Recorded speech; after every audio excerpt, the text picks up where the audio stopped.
Welcome, Japanese woodblock print collectors and enthusiasts. Strap in and take your vitamins. Today is going to be an exciting and informative session. I want to start this video with a quick quiz. What are the three similarities in this series of prints I am showing you?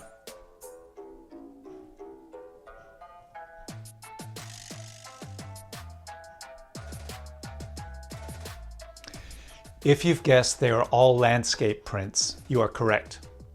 And if you noticed that they were all by Hiroshige, good job. Now the hard one. Did you notice that all the green color pigment had changed to blue? I never see this mentioned in auctions or descriptions on gallery websites, but it's an obvious issue to anyone that collects Hiroshige's works. Other artists' prints suffered this too.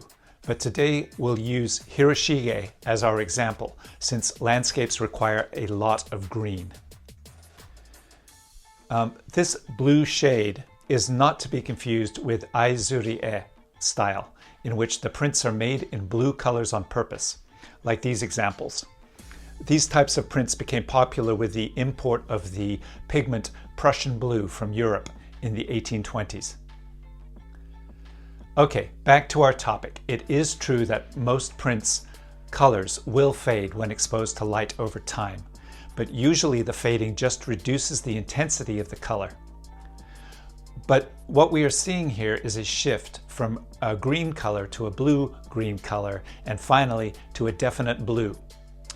And to make green, the woodblock printers either mixed yellow and blue pigments together, or they printed the blue and then printed a layer of yellow on top of it.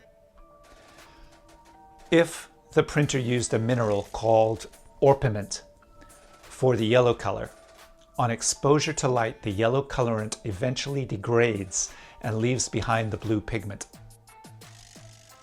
Orpiment goes way back in history. It was used by the ancient Egyptians and traded by the Roman Empire. Because of its color, it was of interest to alchemists searching for a way to make gold. Fun fact, orpiment contains about 61% arsenic, so it's also been used on poison-tipped arrows. And we can see that some of Hiroshige's printers definitely used orpiment for his prints.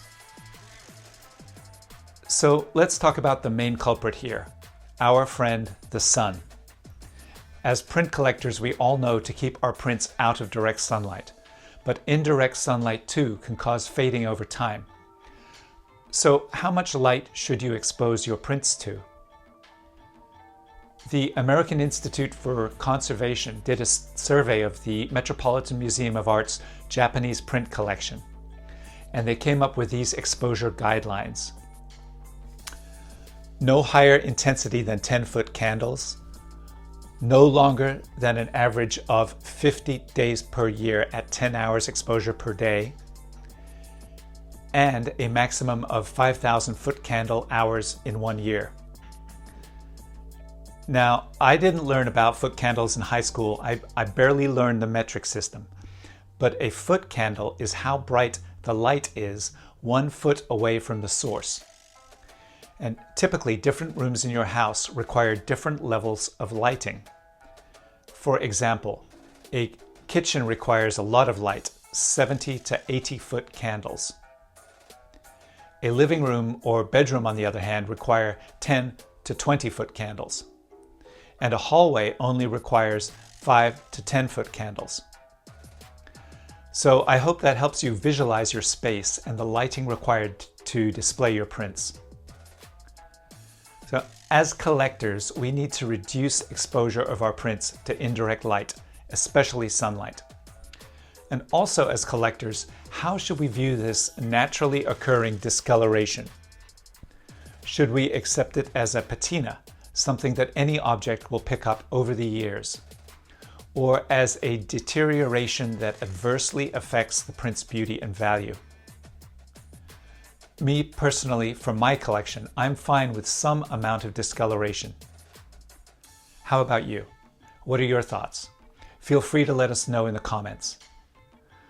Thanks for watching. If you have the time, please sign up to be included on our collectors page on miagallery.com. And happy collecting!